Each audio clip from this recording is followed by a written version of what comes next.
Bonjour à tous et à toutes. Nous avons repris les séances de yoga.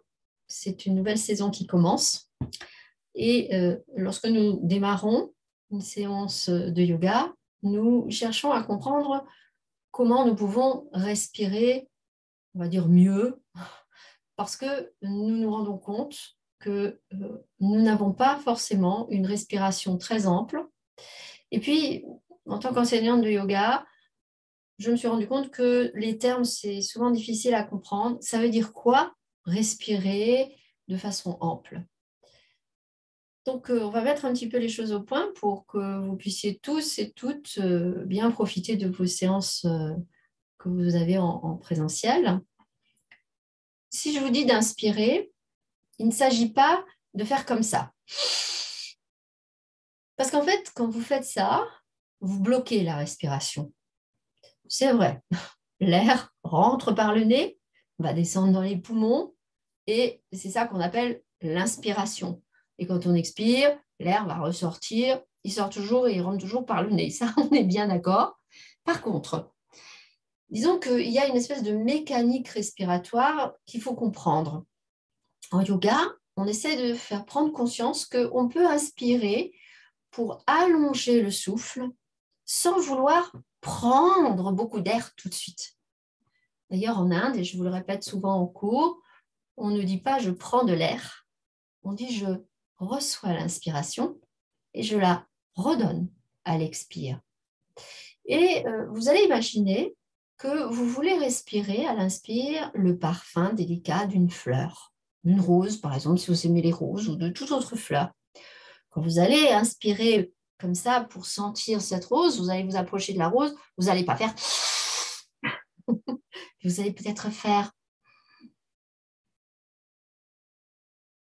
quelque chose qui va durer beaucoup plus longtemps et qui ne bloque pas la mécanique respiratoire. Pour bien comprendre ce qui se passe et déjà pour voir si vous avez l'une ou l'autre difficulté en ce sens, je vous propose de poser vos mains, une main sur le ventre et une autre au niveau de l'espace plus haut, sous les clavicules. Alors, je baisse un petit peu ma caméra pour que vous voyez les deux espaces.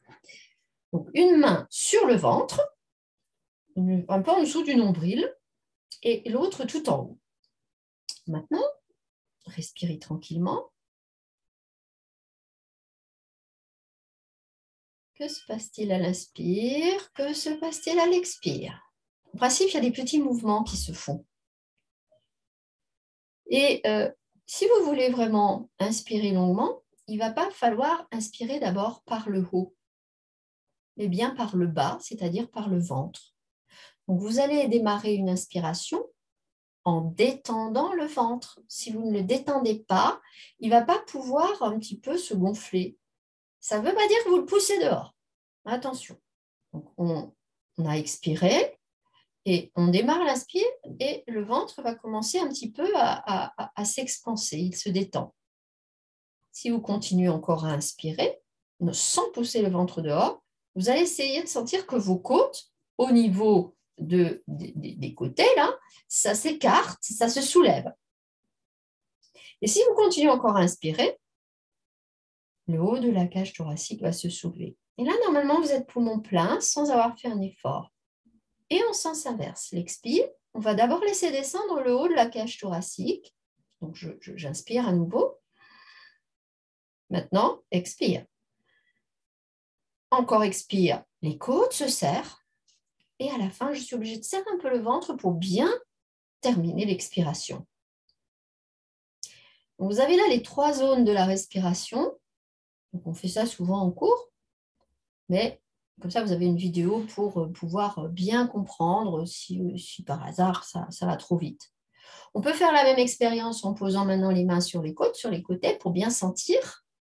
Donc, vous expirez, serrez un peu le ventre, puis démarrez l'inspire, le ventre se détend.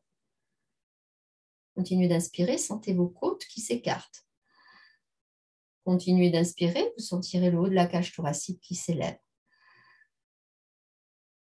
Il n'y a aucun mouvement du dos à faire. C'est le dos, il suit. Il se redresse grâce à ça. Il se redresse, vraiment. Et en expirant, on laisse descendre le haut de la cage thoracique. Puis on serre les côtes. Et puis on serre le ventre. Donc voilà ce qu'en yoga, on propose, qui permet de faire une grande respiration, bien plus efficace que si vous voulez prendre plein air avec le nez. Donc vous allez retrouver ces différents exercices dans les séances. Et puis aujourd'hui, je vous propose également une mudra. Donc mudra, c'est lorsqu'on s'intéresse à mettre les doigts ensemble. Il y a plein de possibilités. Et donc la mudra que je vous propose aujourd'hui, c'est celle qui va plutôt faire travailler, qui va vous permettre d'améliorer la respiration abdominale. Il s'agit de placer ensemble le pouce de chaque main avec l'extrémité des deux doigts du milieu, c'est-à-dire l'annulaire et le majeur, majeur et annulaire. Il n'y a pas besoin de serrer très fort, hein. On ne sait pas trop comment ça fonctionne les mudras. On agit sur les circuits d'énergie, sur les méridiens d'énergie. Donc, il n'y a pas besoin. Il suffit juste de déposer délicatement puisque ça se passe sous la peau. Donc, vous avez un simple contact et vous déposez vos mains quelque part, sinon ça va devenir fatigant. Et vous fermez les yeux. Ça peut se faire assis, ça peut se faire allongé.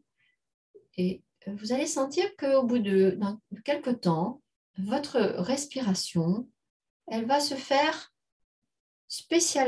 plus spécialement au niveau du ventre. Il n'y a rien à vouloir faire. Ça se fait tout seul. Et vous accompagnez ce qui se fait. Il faut un peu de temps. Donc, n'hésitez pas, la vidéo va se terminer, mais n'hésitez pas à rester bien 5 minutes comme ça. C'est quelque chose qui est calmant. Merci à vous et à bientôt en cours.